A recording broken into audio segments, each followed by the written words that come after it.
अस्सलाम वालेकुम नाजरीन, मैं हूं तुबा अहमद और आप देख रहे हैं क्रिकेट विकेट ऑन देसी टीवी यूएसए। नाजरीन, जैसे कि आप सब जानते हैं कि पीएसएल का बड़ा ज़बरदस्त धुआंधार मुकाबला हुआ और इस्लामाबाद यूनाइटेड जो है वो ट्रॉफी लेके हमकिनार हुई अपनी जीत से। तो हमारे पास आज जो डिस्कशन है वो इसी मौजू पे हम डिस्कशन करने वाले हैं कि इस्लामाबाद यूनाइटेड जो है वो किस तरह से जीत से हमकिनार हुई और कौन से खिलाड़ी जो है वो आज अपना जो है वो तमगा जुर्रत मनवाने में कामयाब हो गए। हमारे साथ हमेशा की तरह आज कराची से जर्नलिस्ट मौजूद हैं अली हसन। अस्सलाम वालेकुम अली हसन, कैसे हैं आप? जी वालेकुम सलाम। मैं ठीक हूँ, आप सुनाइए तूबा। मैं ठीक, अल्लाह का शुक्र है, अल्हम्दुलिल्लाह। अच्छा अली हसन, ये बताइए कि आज का हमारा जो टॉपिक है वो है पीएसएल सीजन 9 का फिनाले। और इसके बारे में जो है बड़ी धूम मची हुई थी। बड़ा सुना है कि स्टेडियम में पैर रखने की, जिसे कहा जाता है तिल धरने की जगह नहीं थी। तो इस हवाले से आप क्या कहना चाहेंगे कि क्या माहौल था, क्या मामला थे, क्या एक्साइटमेंट थी लोगों की वहाँ पे? देखिए, अगर सच बताएं तो हम लोग यही समझ रहे थे कि जो टीमें दो आई हैं, इस्लामाबाद यूनाइटेड और मुल्तान सुल्तान फाइनल में, उसको देखने के लिए क्राउड जो है शायद ही आए, क्योंकि उससे पहले जो प्ले ऑफ के मैचेस थे, एलिमिनेटर के मैचेस जो थे, उसमें पेशावर जलमी जिसके कप्तान बाबर आजम है, उनकी बहुत फैन फॉलोइंग है, तो बड़ी तादाद में लोग उनके मैचेस देखने आ रहे थे। तो हमने ये सोचा था अगर पहला वर्किंग डे है तो शायद हो सकता है कि कोई ना आए, और हमें जो है इस तरह का लग रहा था। लेकिन जब क्राउड आना शुरू हुआ तो ऐसा लग रहा था वाकई में पाँव रखने की जगह नहीं थी। जितने लोग बाहर थे उतने स्टेडियम के अंदर थे, जिनको सीटें मिल गई वो सीटों पर बैठे हुए थे, और जिनको नहीं मौका मिला उन्होंने कहा चलो सीट नहीं मिलती हम खड़े होकर मैच देखेंगे, क्योंकि एक ऐसा मैच था जिसका फैसला आखिरी बॉल पे हुआ। जिस तरह से परफॉर्मेंस इस्लामाबाद ने थी, बीच में देखते गिरती थी, सस्पेंस, एक्शन कह लें, थ्रिल कह लें, हर चीज जो है इस मैच में देखने को मिल रही थी कि वाकई में लोगों ने एंजॉय किया। ओवरऑल बात करूं ना तो इस तरह का था कि टीमों ने सबने अच्छी परफॉर्मेंस दी, लेकिन फाइनल के लिए आज से जितनी चीजें थी वो बिल्कुल ऐसे ही साबित हुआ कि मुल्तान सुल्तान फेवरेट थी। बट एट द एंड पे जिस अंदाज का कमबैक हुआ इस्लामाबाद यूनाइटेड का, उन्होंने वाकई साबित कर दिया कि वो थर्ड टाइम चैंपियन बनने के अहल है। तो हमें बड़ा मजा आया, यानी कि क्रिकेट फैन के साथ हम जर्नलिस्ट भी बड़ा एंजॉय कर रहे थे। और हम तो बीच में समझ रहे थे कि जिस तरह से विकेट गिरना अचानक शुरू हुई थी तो लग रहा था कि मुल्तान की तरफ चला गया, लेकिन फिर सडनली अचानक से मैच का पासा पलटा और आखिर में जो है फिर जीत जो है इस्लामाबाद का मुकद्दर बनी। जबरदस्त परफॉर्मेंस रही। जाहिर सी बात है सबने अप्रिशिएट किया कि कुछ ऐसे खिलाड़ी थे जिन पर तनकीद की जा रही थी, वो आउट ऑफ फॉर्म है, और उन्होंने ही सच कर दिखाया और जीत में अपना किरदार निभाया। अच्छा, कहते हैं ना कि क्रिकेट बाय चांस होता है। तो ये वही सिचुएशन है जिसमें क्रिकेट बाय चांस हुआ और जो है वो मुल्तान सुल्तान के पलड़े में जीत जाते जाते वो इस्लामाबाद यूनाइटेड के जो है वो हिस्से में आ गई। अच्छा, मुझे ये बताइए अली के कुछ हमारे जो खिलाड़ी हैं वो बड़े तनकीद का निशाना भी बने, जैसे कि आपने कहा। तो उनमें से टॉप लिस्टेड अगर हम बात करें तो इमाद वसीम का जो है वो एक टॉपिक बड़ा हॉट टॉपिक के तौर पे चल रहा है आजकल सोशल मीडिया पे, कि उनको जो है वो सिगरेट पीने पे काफ़ी तनकीद का निशाना बनाया जा रहा है कि वो अपने ड्रेसिंग रूम में सिगरेट जो है वो पी रहे थे। तो ये क्या मामला है? ये असल में वजह क्या थी और क्यों इतना ज़्यादा इसको क्रिटिसाइज़ किया जा रहा है? देखिए, बेसिकली अगर रूल्स एंड रेगुलेशंस की बात करें तो ड्रेसिंग रूम में ऐसी कोई भी जो सरगर्मी है वो अलाउ नहीं है, ओके। ममनू करार दी जाती है। सिगरेट पे जाहिर सी बात है प्लेयर ड्रेसिंग रूम में पॉसिबल नहीं कि वो पी सके। अचानक से लाइव कट जो ब्रॉडकास्टर्स से उन्होंने ड्रेसिंग रूम के शॉट दिखाते हैं कि प्लेयर किस अंदाज में बैठा हुआ है, गुस्से में है या परेशान है। तो जैसे ही शेयर हुआ तो पूरे स्टेडियम ने देखा, सोशल मीडिया ने सब वो क्लिप्स को जो है वो स्नैपशॉट बना के जो है पेश किए और उसको पूरा ट्रोल किया। तो वो चीज बड़ी मायूस कुन तो नहीं कह सकते, हैरान कुन कहेंगे कि यार ये खिलाड़ी ऐसा क्यों कर रहा है। अगर आप स्मोकिंग करते भी हैं तो आपको वेट करना चाहिए था कि ऐसी जगह पे खड़े होते जहाँ पे शायद कैमरा आपको फ्रेम ना कर पाता, फोकस ना कर पाता, लेकिन आप तो ओपनली कर रहे थे। वो कैप्शन बना, तनकीद हुई, लेकिन ये तनकीद भी जो है एट द एंड पे बिल्कुल ही गायब हो गई, क्योंकि इस्लामाबाद की जीत में इमाद का ही किरदार था। जब ओके। शादाब खान कप्तान के तौर पर आए प्रेस कॉन्फ्रेंस में तो हमने सवाल किया तो उन्होंने बोला भाई अब नेगेटिव चीज भूल जाइए, अब खुशी की बात करें क्योंकि हम जो है चैंपियन बन चुके हैं। इसलिए ये ज्यादा सही। बात जो है फोकस में नहीं आई, नोटिस में नहीं आई, वरना तो यकीनन हम समझ लेते कि यार कोड ऑफ कंडक्ट के तहत इनके खिलाफ कोई एक्शन हो सकता है, छोटा मोटा है जो भी, अगर वो मैच रेफरी चाहता, लेकिन ऐसा कुछ हुआ नहीं। तो क्योंकि इसकी भी हो सकता है कोई रूल्स एंड रेगुलेशन में कोई तब्दीली आ चुकी हो, कुछ अपडेट हो जो वो शायद मुझे सही तरह से पॉइंट आउट नहीं कर पा रहा हूँ। लेकिन इमाद पे पहले तनकीद जो थी सिर्फ सिगरेट की वजह से नहीं, पहले से चली आ रही थी कि ये वो पाकिस्तान टीम से बाहर हो चुके थे और उन्होंने रिटायरमेंट की अनाउंसमेंट भी कर दी थी। लेकिन जिस अंदाज से उन्होंने इंटरनेशनल लीग्स में परफॉर्मेंस दी, फिर एग्ज़ैक्टली। पीएसएल में आए, स्टार्टिंग में वो नहीं चले, उसके बाद अचानक से इस्लामाबाद के जो मैचेस थे आखिरी वाले, उनमें सबसे ज़्यादा जीत में जो किरदार था इमाद वसीम का था। तो सब मानते हैं कि जो फॉरेनर्स के साथ-साथ पाकिस्तानी प्लेयर के तौर पे इमाद वसीम का भी किरदार जो बड़ा अहमियत का हामिल रहा। तो पॉजिटिव बिल्कुल, नेगेटिव तो देखिए चीज़ें चलती रहती हैं, पीएसएल में हो बिल्कुल या कोई चलती भी इवेंट हो। लेकिन मार्किंग ये थी कि जितने दीगर खिलाड़ियों पे तनकीद हो रही थी, वैसे ही इमाद पे भी हुई। लेकिन इमाद ने जो है वो सारे जो दाग थे ना, वो धो दिए अपनी परफॉर्मेंस से। अच्छा, उन्होंने इमाद वसीम ने जो है वो बड़ी ज़बरदस्त परफ़ॉर्मेंस दिखाई और बहुत ज़बरदस्त कमबैक किया है, तो उनकी इस गलती को जो है वो मेबी कि माफ़ कर दिया गया हो और इग्नोर कर दिया गया हो। लेकिन नेक्स्ट टाइम के लिए उनको चाहिए कि थोड़ी-सी एहतियात करें ताकि दूसरे खिलाड़ियों को इस चीज़ का मौका ना मिले कि वो इस चीज़ को फ़ॉलो करें और फिर उन पे भी क्रिटिसिज़्म हो इस तरह का। अच्छा, मुझे ये बताइए अली के वहाँ पे जो हमारे पीएसएल 9 के सीज़न में जितने भी खिलाड़ियों ने डेब्यू किया या जो एक्जिस्टिंग खिलाड़ी हैं हमारे खेल रहे हैं, उनमें से किसने सबसे ज़्यादा शायकीन को जो है वो मुतासिर किया अपनी परफ़ॉर्मेंस से? देखिए, हर फ्रैंचाइज़ में ऐसा खिलाड़ी था जिसने वाक़ई में शायकीन को जो है अपनी तवज्जो उनकी तरफ बढ़ाई, उनको बोला कि देखो मैं भी एक बेस्ट परफ़ॉर्मर साबित हो सकता हूँ। चलिए हम बात करते हैं कराची किंग्स से। कराची किंग्स के इरफान खान नियाज़ी बेहतरीन फ़ील्डर करार पाए पाकिस्तान सुपर लीग सीज़न 9 की। उन्होंने बड़ी ज़बरदस्त परफ़ॉर्मेंस दी, कुछ आखिरी के मैचेस में भी उन्होंने बड़ी ज़बरदस्त हार्ड हिटिंग की। एक उन्होंने अब सबको अट्रैक्ट किया अपनी तरफ। पेशावर ज़ल्मी की हम बात करें तो वहाँ पे साइम अय्यूब जो कि लेफ्ट हैंडेड बैट्समैन है और क्रिएटिव शॉट्स की वज़ह से जो वो बड़े माने जाते हैं कि बहुत अच्छे शॉट्स बिल्कुल, खेलते हैं। बिल्कुल। उन्होंने ऑल राउंड परफॉर्मेंस पेश की। ऑलराउंडर के तौर पे वो सामने आए, बैटिंग भी की, बॉलिंग भी की। कप्तान बाबर आज़म ने बड़ा उनको एप्रिशिएट किया और बाकायदा उनको सपोर्ट की, हौसला बढ़ाया, तभी वो बेस्ट परफॉर्मेंस करते चले गए। तो वो राइट, थे। फिर हम बात करते हैं मुल्तान सुल्तान की, तो वहाँ पे 2 प्लेयर्स हैं। हम मोहम्मद अली की बात करेंगे, बहुत ज़बरदस्त उन्होंने बॉलिंग की। स्टार्टिंग में वो मिड तक के लीडिंग विकेट टेकर थे, फिर उन्हीं की टीम पे उसामा मीर आ गया लेग स्पिनर, उन्होंने बहुत अच्छी बॉलिंग की।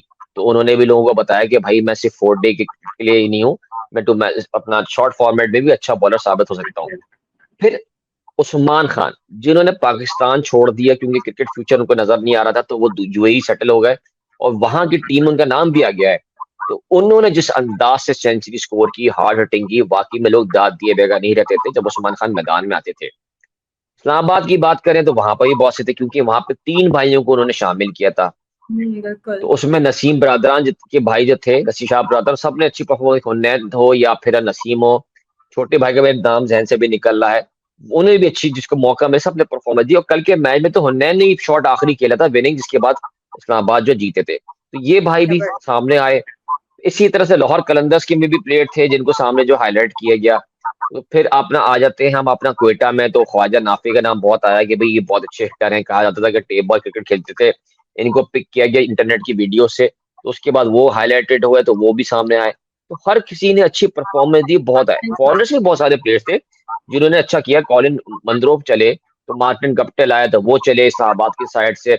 ऐसे अकील हुसैन थे वो चले, क्रिस जॉर्डन चले। तो हर टीम में कोई ना कोई प्लेयर था जिसने परफॉर्मेंस दी। लेकिन ये जो पाकिस्तानी प्लेयर्स थे वाकई में इनको फ्यूचर प्लान्स में शामिल किया जाएगा। लेकिन कुछ ऐसी बातें भी सामने आई कि कप्तानों ने कहा कि बहुत जल्दबाजी हो सकती है कि अगर हम बहुत जल्द ऐसे प्लेयर जो कि परफॉर्म कर रहे हैं उन्हें टीम का हिस्सा बनाएं। थोड़ा सा ग्रूम करने की जरूरत होती है जब इंटरनेशनल इवेंट्स होते हैं। तो प्रेशर हैंडलिंग कैसे होनी है, किस अंदाज से कंडीशंस को समझना है, ये सब समझाना और सिखाना भी ज़रूरी है। तो वो बिल्कुल, अलग मैटर है, लेकिन ये जो नाम लिए, हो सकता है बहुत से नाम मैं मिस कर गया हूँ, तो ये वो थे जो जिन्होंने वाक़ई में शायकीन को अपनी तरफ जो है अट्रैक्ट किया था। सही। अच्छा, ये हमने बाकी खिलाड़ियों की बात तो की, अब बात कर लेते हैं थोड़ी-सी बाबर आज़म के बारे में। बाबर आज़म को जो है वो तनकीदों के जवाब करने में और कुछ चीज़ों के लिए उन्होंने इस तरह से रिएक्शन दिए कि हमारे जो उनके फैन्स थे, उनके काफ़ी लोगों के दिल टूट गए। तो इस हवाले से आप क्या कहना चाहेंगे? उस हवाले से हमें क्या अपडेट देंगे? देखिए, बाबर आज़म एक वर्ल्ड क्लास बैटर हैं और तनकीद में जाते भी रहते हैं, बहुत सारी बातों से। सम टाइम बोलते हैं आपकी स्ट्राइक रेट कम है, तो बोलते हैं भाई मैं तो अपने लिहाज से खेलता हूँ, सिचुएशन वाइज़ परफॉर्मेंस देता हूँ। बिल्कुल, तो हमने सवाल प्रेस कॉन्फ्रेंस में किया कि भई आप तनकीद बहुत होती है, आप समटाइम रूडली खिलाड़ियों से मिलते हैं या फिर फैन से मिलते हैं, कभी कोई तस्वीर खिंचवाने आया तो आप मना कर देते हैं। तो उन्होंने ये एक्सेप्ट किया। सबसे पहले तो उन्होंने बोला तनकीद जितनी भी होती है उसका जवाब वो परफॉर्मेंस से देना पसंद करते हैं और वो सही, फोकस करते नहीं कौन क्या उनके खिलाफ बोल रहा है। एक बात हो गई। फिर उन्होंने एक बात बोली कि भाई बाज़ दफ़ा सिचुएशन ऐसी बनती है कि शायकीन क्रिकेट आते हैं, उनका नाम स्टेडियम में गूंज रहा होता है कि बाबर आया, बाबर की परफॉर्मेंस के लिए बाबर आजम सब अनाउंस कर रहे होते हैं। तो वो मैटर होता है, उस पे उनको हौसला बढ़ता है। लेकिन बाज़ दफा सिचुएशन ऐसी बन जाती है कि फैन से इंटरेक्शन उनके लिए मुश्किल हो जाता है। तो उन्होंने खुद एक्सेप्ट किया कि भाई मैं इस रवैये की वजह से लोग मुझे बुरा भला कहते हैं कि एटीट्यूड आ गया, ऐसी बात नहीं होती। बात ये होती है कि समटाइम ऐसी कंडीशन नहीं बन पाई होती कि फैंस के साथ जो है मिलके तस्वीरें बना पाएँ। कुछ से बनती हैं, कुछ से नहीं बन पाती, तो फिर लोग नाराज़ भी हो जाते हैं, फिर वो दिल की ये भड़ास भी तो निकालते हैं होता है सोशल ना। मीडिया पे मुख्तलिफ रवैयों नहीं, से। ये भी तो हम लोग अगर इस चीज को देखें कि ये भी तो होता है ना कि उस वक्त खिलाड़ी बड़े स्ट्रेस में होते हैं, जाहिर है उन पे बड़ा प्रेशर होता है कि जिस वक्त वो फील्ड में मौजूद होते हैं, उनकी टीम का जो है वो बड़ा एक दारोमदार उनकी परफॉर्मेंस के ऊपर होता है। तो उस वक्त लोगों को भी खुद सोचना चाहिए, फैंस को, कि मतलब एक आपका अगर फेवरेट खिलाड़ी है तो उसको आप बल्कि बकअप करें इस चीज के लिए, उसको अप्रिशिएट करें कि नहीं आप जो है वो रिलैक्स होके खेलें। उसके बाद आप जो है वो उसके बाद जो उनके एक्शन रिएक्शंस हो उनको कंसीडर किया जाए।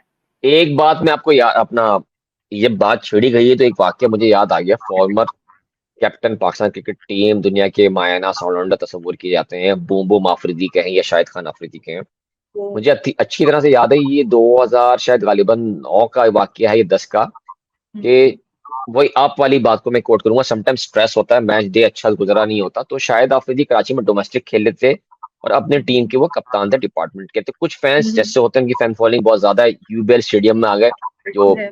गुलशन में यूबीएल स्पोर्ट्स कॉम्प्लेक्स है। तो लोगों ने रिक्वेस्ट की कि लाला आप तस्वीर खिंचवा लो, उसने बोला अभी नहीं, मैच एंड पे बात कर लेना, अभी रुक जाओ। समटाइम हम भी गलती करते हैं, पीछे पड़ जाते हैं। बिल्कुल तो बिल्कुल। सिचुएशन ऐसी बन गई कि कुछ ऐसा कोई कमेंट पास कर दिया शायद ने कि शाहिद अफरीदी इतना गुस्सा हो गए थे कि वो मरने मारने पर बात पहुंच गई थी, नौबत आ गई थी कि अच्छा। मीडिया ने, एक चैनल ने उसको लाइव दिखा दिया कि शाहिद अफरीदी ने क्रिकेट शाहिद का गला दबाने की कोशिश कर दी।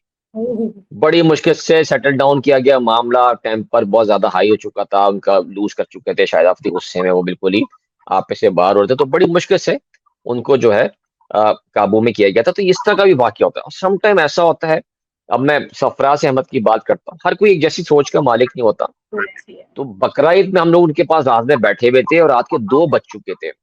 तो उनके घर में जो बैलें आती हैं, तो सारे इलाके वाले और दीगर इलाकों से भी लोग आते हैं देखने के लिए कि सरफराज अहमद इस दफा कुर्बानी क्या करने जा रहे हैं। आप यकीन करें, अगर 300 बंदा भी किसी भी एज फैक्टर का, चाहे बुजुर्ग हो, बच्चे हो, खवातीन हो, मर्द हो, औरतें हो, कोई भी हो, जो भी आ रहा था सरफराज ने सबसे तस्वीरें खिंचवाई। सम टाइम ऐसा लगता था उनके चेहरे से तासुर आता था कि शायद वो थक चुके हैं, वो बोलते बस करो यार मैं थक चुका हूँ। लेकिन फिर बोलते थे नहीं, इनकी वजह से मेरी इज्जत है, मैं पहचान हूँ, इन्हीं की वजह से दुनिया में मेरी बनी है, तो मैं इनको रिस्पेक्ट दूंगा। तो ऐसी भी सिचुएशंस मैंने देखी। लेकिन बाबर, जाहिर सी बात है, कोई कोई भी खिलाड़ी हो इंटरनेशनली, वो घबराता भी है, परेशान भी समटाइम आता है। अब बाज दफा हम क्या करते हैं शायकीन क्रिकेट, या कुछ अपने, मैंने भी बीच में देखा कि कुछ ऐसे, जाहिर सी बात है सिक्योरिटी फोर्सेस जो वहां पे थी जैसे स्टेडियम में, वो भी फैन फॉलोइंग में शामिल है बाबर की। अब वो बाबर नेट कर रहा है, तो पीछे से आवाजें दे रहे हैं, बाबर हमारी तरफ देख लो, हमारे साथ तस्वीरें खिंचवा लो, तो डिस्ट्रैक्शन होती है। आपका सारा बिल्कुल जो सोच होती है, ये जो फोकस किए वो होते हैं, वो उससे हटते रहते हैं। तो फिर वो बिल्कुल। खिलाड़ी भी बुरा मानता है, बोलता है अरे इनको हटाओ, ये नई तवज्जो हटाने पे लगी पड़े हैं, या कोई आवाजें कसरत, तो ये भी सिचुएशन बन जाती है। लेकिन हर कोई जो है रिस्पेक्ट करता है बाबर की। जाते जाते वो अपनी कुछ चीजें लोगों को दे जाते हैं, तस्वीरें खिंचवाने चले जाते हैं। कोई चीज इंडिया में भी देखा, फैन से तस्वीर खिंचवाई, बात की, साइनिंग की, तो ये चीजें चलती रहती हैं। सही। अच्छा, ये मुझे बताइएगा अली कि मतलब हमारे बाबर आजम की तो हमने बात कर ली, और कौन से दीगर खिलाड़ी इस तरह के हैं जो मतलब बहुत ज़्यादा स्ट्रेस आउट हो जाते हैं और बहुत मतलब इस तरह के रिएक्शंस दे जाते हैं? क्योंकि आप, ज़ाहिर सी बात है, आप पीएसएल क्या, आप तो तमाम जो मैचेस में मौजूद होते हैं, तो आप इनके बारे में क्या बताना चाहेंगे? देखिए, अगर टेम्पर लूज करने की बात करें तो पहले तो अपना शोएब अख्तर का बड़ा नाम आता था कि वो बहुत जल्दी गुस्से में आते हैं। फिर सही। या तो फिर हम शाहिद खान अफरीदी की बात कर लें।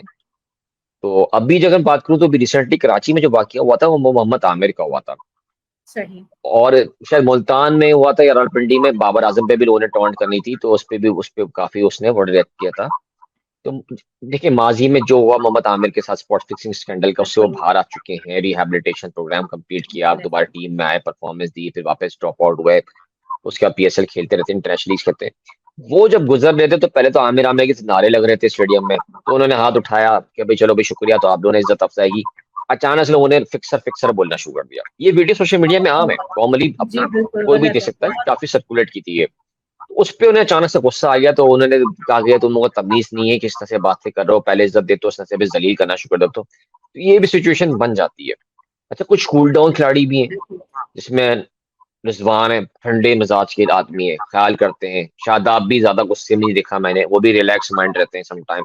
लेकिन ज़ाहिर-सी बात है, रिस्पेक्ट रिस्पेक्ट होती है, एक हद होती है, लिमिट क्रॉस करेंगे, एक जो अपना बाउंड्री लाइन हमने एक बना दी है, उसको अगर आप पार करने की कोशिश करेंगे, तो खिलाड़ी भी इंसान ही होता है। तो वो भी बिल्कुल, गुस्से बिल्कुल। में आ जाता है, और बहुत दफ़ा होता है कि कितने खिलाड़ी होते हैं, लड़ाइयाँ आपस में हो जाती हैं। जैसे शान मसूद की हो गई थी खिलाड़ी से मुल्तान सुल्तान के दरमियान, जी, इफ्तिख तो इस तरह से भी वाक़यात होते हैं।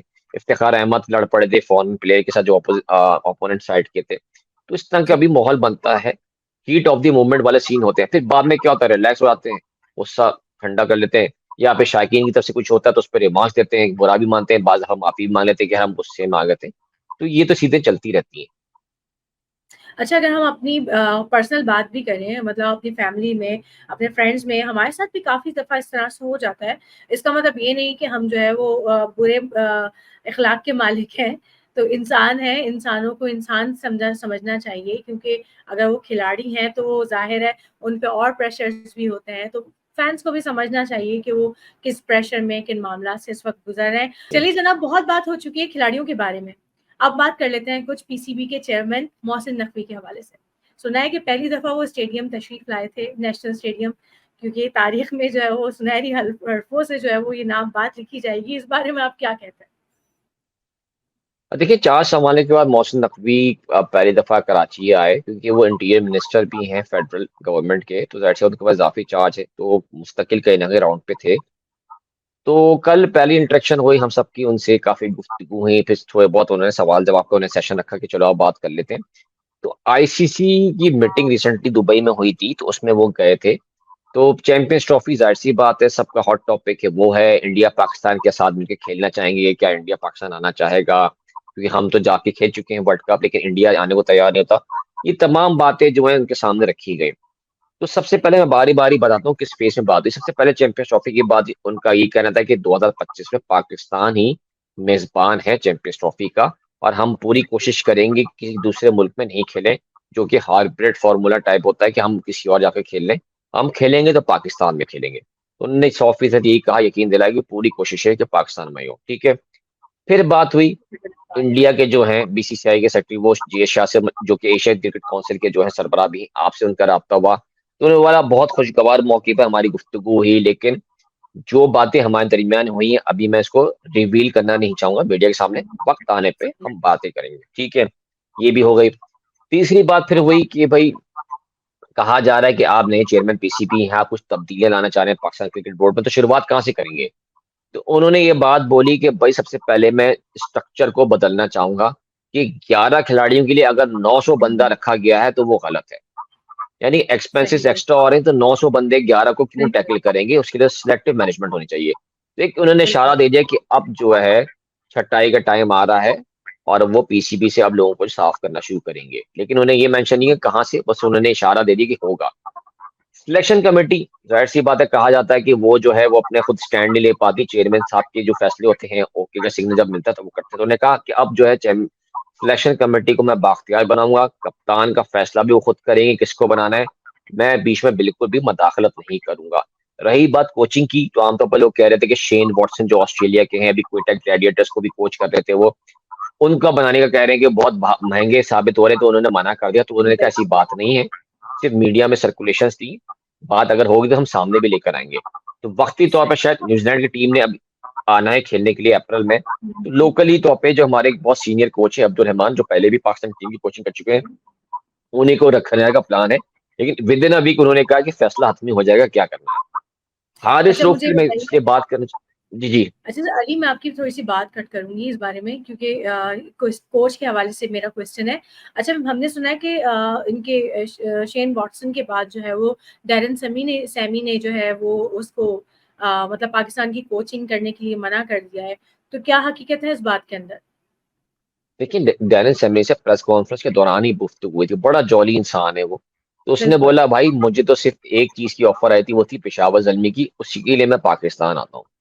फिलहाल सही। कोई प्लान नहीं है कि पाकिस्तान में रह के पाकिस्तान क्रिकेट टीम की कोचिंग करना। तो उन्होंने तो मना कर दिया, साफ बात है। तो अब भी जो सही। ऑप्शंस हमारे पास है सिर्फ लोकल्स की हैं, तो उसी के लिए फैसला जो है अनकरीब होने जा रहा है। सही। अच्छा, अब हमारी बहुत सारी बातें हो चुकी हैं इस हवाले से भी। अब हम थोड़ी-सी बॉलिंग लाइनअप के बारे में बात कर लेते हैं। जैसे अभी आपने स्टार्ट किया था कि हारिस रऊफ जो हमारे फ़ास्ट बॉलर हैं, उनके बारे में मतलब आप क्या कहेंगे? और मतलब उन्होंने जो सख्त अल्फ़ाज़ इस्तेमाल किए हैं, वो क्या मामला था? उसके बारे में आप हमें कुछ बताइए प्लीज़। देखिए, चेयरमैन पीसीबी के सामने हारिस रऊफ का मैटर भी रखा गया था, क्योंकि हारिस रऊफ ने दौरे ऑस्ट्रेलिया में पार्टिसिपेट करने से मना कर दिया था और बाद में ओके। कहा था कि वो रिटायरमेंट भी ले सकते हैं, लेकिन उन्होंने फैसला नहीं किया और कह रहे थे कि मुझे सिर्फ व्हाइट बॉल तक रखें आप तक ना। लेकिन बाद में मैनेजमेंट की तरफ से आया कि आपको जब नेशनल सर्विसेज के लिए बुलाया जाएगा तो आपको मना नहीं करना, क्योंकि आप पाकिस्तान क्रिकेट टीम का हिस्सा हैं, चाहे वो वनडे हो, टेस्ट मैच हो या टी20 हो, आना है। लेकिन वो विड्रॉ करके थे। जब काफी ओके। टाइम गुजरा तो 1 डेढ़ महीने पहले ही उनका सेंट्रल कॉन्ट्रैक्ट भी पीएसएल से पहले छीन लिया गया था, जिसपे काफी गुस्सा उनके भी था और दीगर लोगों को भी था। ये केस अब नए चेयरमैन के सामने रखा गया तो उन्होंने कह दिया कि भाई इस तरह का कोई भी फैसला जो पाकिस्तान क्रिकेट टीम के खिलाफ, पाकिस्तान के खिलाफ होगा, टॉलरेट नहीं किया जाएगा, सख्ती से एक्शन लिया जाएगा, चाहे वो कोई भी खिलाड़ी हो। सबसे पहले पाकिस्तान होना चाहिए खिलाड़ियों के लिए। तो उन्होंने इस तरह बिल्कुल। की जो बात की, वाज़ेह तौर पर उन्होंने इशारा दे दिया कि इनके खिलाफ कोई एक्शन होने जा रहा है, हारिस के खिलाफ। या तो उनकी पेशी होगी सामने, दो टोक लफ्ज़ों में बोल जाएगा कि आप भाई क्या फैसला कर लें फ्यूचर का, कि भी पाकिस्तान टीम के साथ रहना है या नहीं रहना है, या आपने फिर ईगो को जो है वही बढ़ा के रखना है कि मैं जो फैसला करूंगा वही सब सच साबित होगा। बिल्कुल। तो ऐसा सच नहीं है। तो ये सख्त अल्फाज कल वो अपना चेयरमैन पीसीबी भी अपनी प्रेस ब्रीफिंग में बात कर चुके हैं। बाकी बहुत सारी बातें उन्होंने की थी कि नेशनल स्टेडियम को भी लाहौर में सब में चैंपियंस ट्रॉफी से पहले रेनोवेट कराना है, क्योंकि व्यूज का बड़ा पंचायतें आती हैं नेशनल बिल्कुल स्टेडियम में ऐसे ही है। कि भाई लोग कहते हैं यहाँ के व्यू मजेदार नहीं। तो उन्होंने सबका कहा कि 6 महीने के अंदर जो है रेनोवेशन का काम मुकम्मल करना है। और बिल्कुल। बिल्डिंग के स्ट्रक्चर में कितनी रद्दोबदल होगी, जाहिर सी बात है पूरा ग्राउंड जीरो तो नहीं कर सकते। तो बिल्कुल। जितना बेहतरी हो सकती है, जितना उसको हाई करना होगी रूफ्स को, ये जो भी करना होगा ताकि फ्रेम वर्क अच्छा बने, उस पे भी इम्प्लीमेंट का उन्होंने कहा था। बहुत सारी बातें हुई क्रिकेट स्ट्रक्चर के हवाले से। इवन मैं एक सॉरी बात मैं आप एड ऑन करना चाहूंगा, हो सकता है शायद आप भी कुछ सवाल करती हैं। जी, जी, बिल्कुल। एक बात उन्होंने की थी, वो थी पाकिस्तान क्रिकेट बोर्ड के हवाले से। उन्होंने कहा था माजी में जो पीएसएल से जो रेवेन्यू जनरेट होता था या टूवर्ड से, वो सारा पीसीबी के बैंक अकाउंट्स में या कुछ खास लोगों के बैंक अकाउंट में चला जाता था ओह! और खर्च नहीं होता था। तो उन्होंने ओह! साफ कह दिया कि अब जितना भी पैसा आएगा वो किसी के बैंक अकाउंट में नहीं जाएगा, सब सब खर्च किया जाएगा क्रिकेट की बेहतरी के लिए। ज़बरदस्त, तो ये भी उन्होंने बिल्कुल ज़बरदस्त। दो टोक बोल दिया सबके सामने कि अब जो करूंगा मैं किसी की नहीं सुनूंगा, ना किसी परेशान में आऊंगा, मैं सिर्फ पाकिस्तान क्रिकेट की बेहतरी के लिए काम करूंगा। सही। बिल्कुल, ये तो बहुत बेहतरीन बात है और मतलब ये हमारे लिए एक बड़ी गुड न्यूज़ है। अच्छा, मुझे ये बताइए अली कि जाते-जाते मतलब एक लास्ट सवाल मैं करना चाहूँगी कि इस बारे में आप क्या कहेंगे कि जब हमारा इस्लामाबाद यूनाइटेड ने जो है वो विन किया, उसके बाद उन्होंने ग्राउंड में जो है वो फ़लस्तीन के झंडे लेके और जो है वो अपने प्रोटेस्ट को रिकॉर्ड करवाया। तो इस हवाले से आप क्या कहना चाहेंगे? देखिए सडनली ये सब कुछ हैरान कुन साबित हुआ शौकीन क्रिकेट के लिए, जब टीम जीतती बिल्कुल, है तो ग्राउंड का चक्कर लगाती है। तो बिल्कुल। ट्रॉफी की सेरेमनी होने से पहले जो है इन्होंने अचानक से फ़लस्तीन के झंडे निकला, ग्राउंड के चक्कर लगाना शुरू। सब हैरान भी हुए, सरप्राइज़ था कि यार ये क्या कर रहे हैं, और खुशी की लहर भी दौड़ गई। जितना शाइक था, जो नहीं गया था क्लोजिंग सेरेमनी देखने के बाद उनका प्लान था जाने का, सब खुश हुए, खुद फ़लस्तीन के नारे भी लग रहे थे, ताली वो भी थी, ताली भी बजी, एप्रिशिएट किया गया। लेकिन दूसरी जानिब 2 बातें और भी आई कि आम पब्लिक जब अपना झंडा लेकर आती है तो सिक्योरिटी वाले उससे झंडा छीन लेते हैं कि पॉलिसी में नहीं आ रहा, इसलिए हटा दिया जाए। और वहीं जब खिलाड़ी करता है सब एप्रिशिएट करते हैं। तो ये 2 बातें भी थी। लेकिन मैं तो ज़ाहिर-सी बात एप्रिशिएट करूँगा कि ज़ाहिर-सी बात है, जहाँ नेगेटिविटी कुछ आती है वहाँ पॉजिटिव भी होती है। शादाब खान से जब सवाल हुआ कि यार फ़लस्तीन का झंडा क्या, लेकिन आपने डेडिकेशन नहीं की कि हम फ़लस्तीन को अपनी पता जो है नाम करना चाहेंगे टाइटल। तो उन्होंने अपना ज़ाती जो था वो कहा, फैसला सुनाया, कि बात की कि मेरी दिली ख्वाहिश यही है कि मैं चाहता हूँ कि ये मैं डेडिकेट करूँ अपनी क्या नाम है फ़लस्तीन के नाम इस्लामाबाद यूनाइटेड की। सिर्फ़ ज़ाती राय दी। उन्होंने कहा टीम की तरफ से कोई फैसला नहीं हुआ। और हो भी सकता है कि आगे चल के कोई फैसला आ जाए, लेकिन उन्होंने इतनी बात तक कही थी। तो सोशल मीडिया पे एप्रिसिएशन के ज़्यादा हैं, लेकिन थोड़े बहुत नेगेटिव भी थे कि फैन्स के साथ भी वही बर्ताव करना चाहिए जो खिलाड़ियों के साथ होता है। बिल्कुल।